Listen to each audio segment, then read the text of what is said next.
ఎరా మనోహరా, పిట్ట పరిగెలు ఉన్నాయా? అన్నా ఉన్నాయన్నా. నువ్వు ఆస్తులు అడుగుతావు కదరా. ఊరుకోనా, ముందులా చేపలు రావట్లేదు, ఎందుకు అడుగుతావులే?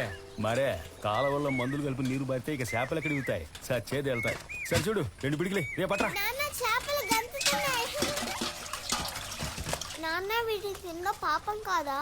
మనం వాటిని అలాగే తినడం లేదుగా, పులుసు పెట్టుకునేగా తింటాం. పులుసు పెట్టినా మనం చంపే కదా తింటున్నాం. నువ్వు చెప్పేది నాకు అర్థమవుతోంది, కానీ నా దగ్గర జవాబు లేదమ్మా. నన్నేం చేయమంటావు? బో తినేసి ఆలోచిద్దామా? సరే తల్లి.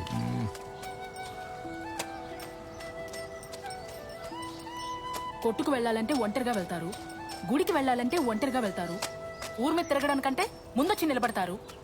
బడికి మాత్రం ఒకరు తీసుకెళ్లాలా? ఈ పిల్లలు ఎక్కడికి వెళ్ళిపోయారు?